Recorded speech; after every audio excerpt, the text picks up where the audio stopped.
Hi, I'm Bruce Williams. I'm the CEO of the Greater Victoria Chamber of Commerce. We're going to talk about real estate with my guests here today. I want to begin by acknowledging that I live and work on the traditional ancestral territories of the Coast Salish people, in particular the Lekwungen-speaking nations of the Songhees and the Esquimalt.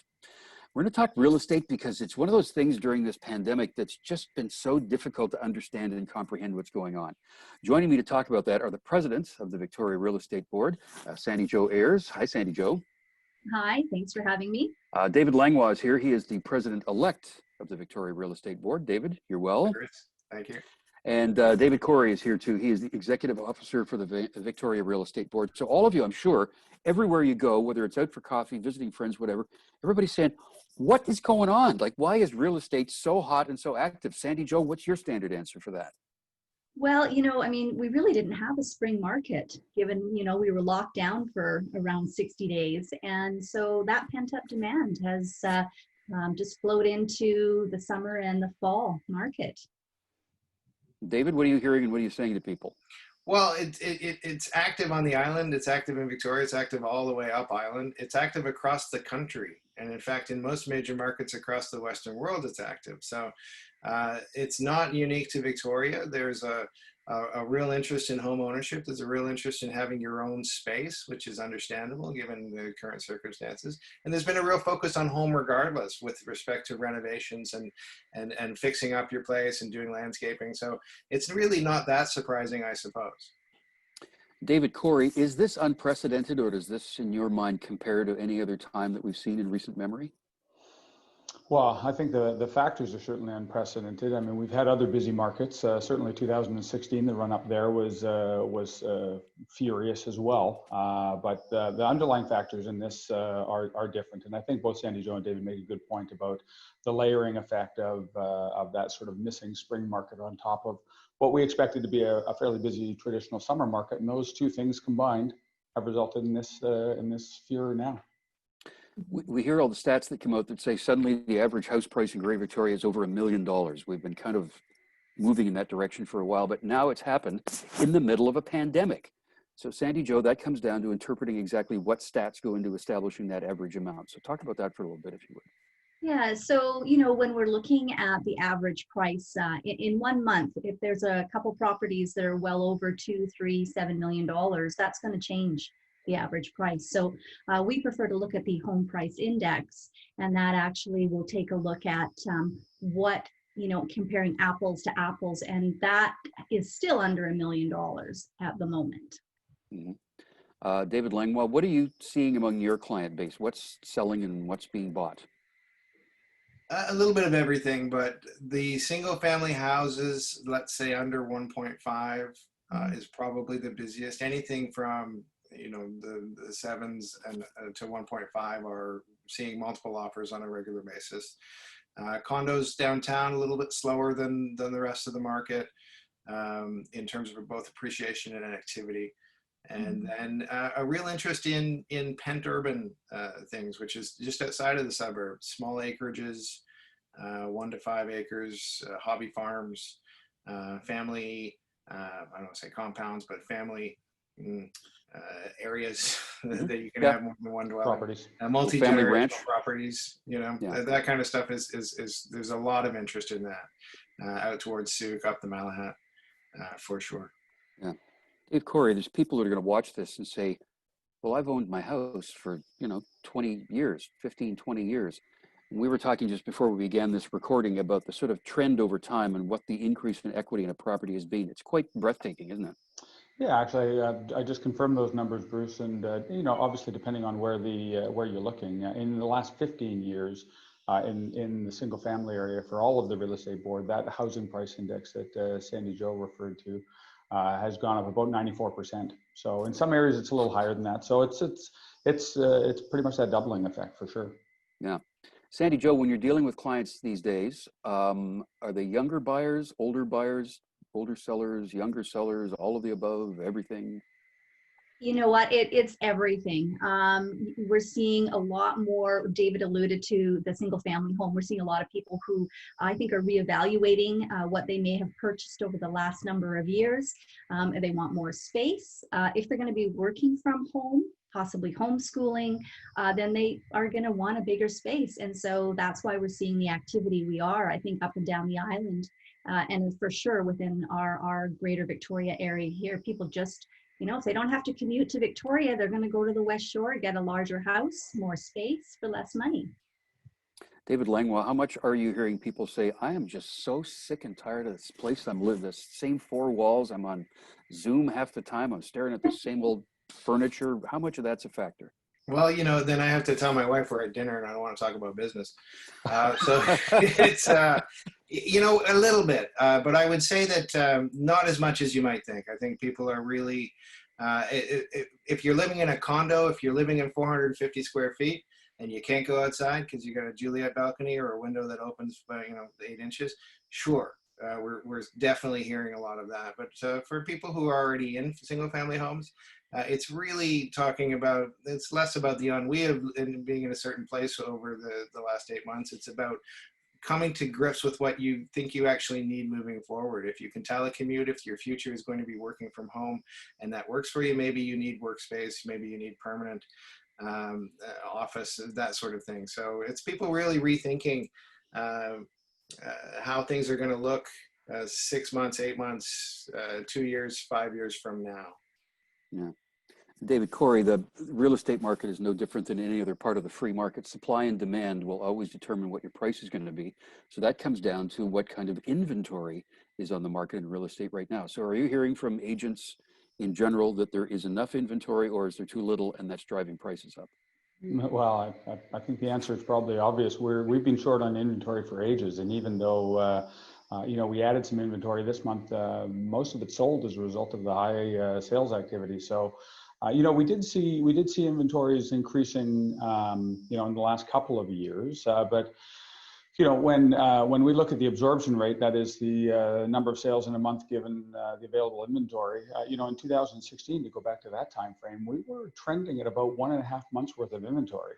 Last year, this time, we were a little over 4 months, and right now, as of last September, we're at about 2.4 months. So things are tight still. That inventory, there's just simply not enough of it out there. Yeah, so just to explain a little bit. Just to put that in perspective, when we talk about markets, if you've got around 6 months of inventory is a balanced market. If you've got under 4 months, you're in a solid seller's market. So at 2.5 months, you can imagine what kind of market it is that we're in. Yeah, and David Corey, where are the sales numbers this year compared to this time last year? Well, actually, I think we're definitely ahead of last year.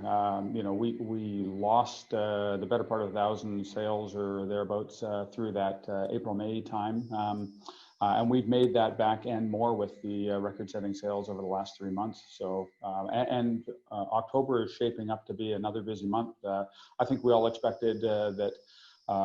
We'd see that traditional fall taper, but the start of October has come out strong again. So we'll see at this point if those numbers hold. It's going to be another banner month for sure. Sandi-Jo, low interest rates. Go. Yeah. So as we were talking just a little bit earlier about the fact that money is cheap to borrow right now, and if you have held your property for the last 5, 10, 15 years, you have significant equity in it. So why not go ahead and take advantage of the low rates? And that's what we're seeing. People are moving up, getting $2 million homes that maybe 5 years ago they didn't even think was possible, but it is now, and they're taking advantage of it. So, David Langlois, where are your buyers coming from? How many are local and how many are away? My business is almost entirely repeat and referral. So I would say the majority of folks that I work with are already in market. But I have seen an uptick because I do deal with expat Canadians on the West Coast who are working in large American cities or for tech firms. And I've seen a real uptick in that side of the business. So mostly on the inquiry and looking into how to go about doing it. But certainly we've seen more feet on the ground here. And if you're from the West Coast or you've been in the West Coast, you're Canadian, you're West Coast of the United States, and you're looking at coming home for a variety of reasons, the number one reason is they're just tired of what's going on in the States and they're ready to come home. their choices in terms of where they're going to move are pretty much somewhere on Vancouver Island. Yeah. Sandi-Jo, are you seeing many more from away? Well, just again, a lot from the mainland, a few inquiries from Alberta. Of course, their market there is a little bit different. So, they're maybe not moving as quickly. But as David said, people that are in the US that are Canadians and want to come back up here, those inquiries have gone up substantially in the last 4 years, and even more in the last 6 months as we get closer to the US election. I think a lot of people are watching to see what happens down there, and then they're going to be making some decisions. And hopefully, when the border gets open, that's going to change our market yet again. Yeah. David, Corey, are there enough realtors to keep up with all this? There's actually our membership has been very steady through this. We're trending just under 1,400 members right now, and not all of those are actively selling, but the vast majority are engaged, and so I think there's plenty of choice for the public to find a realtor that provides the services that they require. How is all this activity, David Langlois, I'll start with you. How is all this activity affecting first-time buyers? Is it more difficult now to get into the market because of the price points? I think it is, because they've gone through, if you're a first-time buyer and you've been looking for, let's say, a year, you've gone through the B20 stress test changes, so that cut your purchasing costs. You've gone through the CMHC underwriting rules, that's cut your purchasing ability. And now you're into what is ostensibly the hottest market we've had since 2016. Or even perhaps ever. So buyers need to be very prepared. It is certainly challenging. In large part, it's always been challenging for first-time buyers, which is why the services of a realtor who's experienced and knows what they're talking about is remarkably important. It's not just about opening doors and showing people where the kitchen is.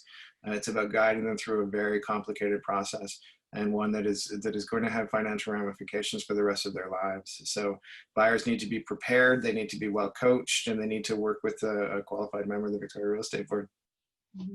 Good point. Nice plug there. Let's wrap it up here with some just general comments about it all. Dave, Corey, I'll start with you. Is this going to sustain?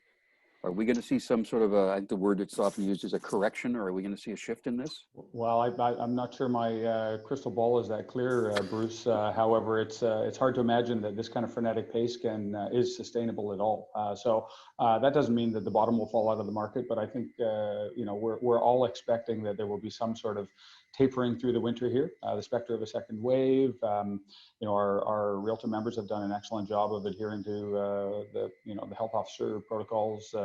But I expect that the market is going to ease for sure. Yeah. Sandi-Jo, what's your advice to people that are thinking about buying or selling right now? Well, I think just as David Langlois said, it is a unique market, and you need to have the guidance and strategies put in place by a realtor on your behalf, and making sure that going in what the expectation is as far as lending rules and all of that. And the realtors have their fingers on the pulse of the market every day, and so they're the ones that are going to be able to guide you through this incredible first-time purchase, especially for our first-time buyers. Yeah. David Langlois, do you want to add anything to that? Just that the market does represent certain challenges, but it always has, and I think that we're moving forward, as Corey said, that the crystal ball doesn't extend beyond the end of October. I think we'll have a robust October. November we'll see a seasonal tapering, and then it'll be Christmas, and then beyond that, 2021 it has to get better. And I think the only thing I'd add to that is that, Victoria continues to be a really high demand place, for all of the reasons that we're well aware of. So there's always demand to live here for sure.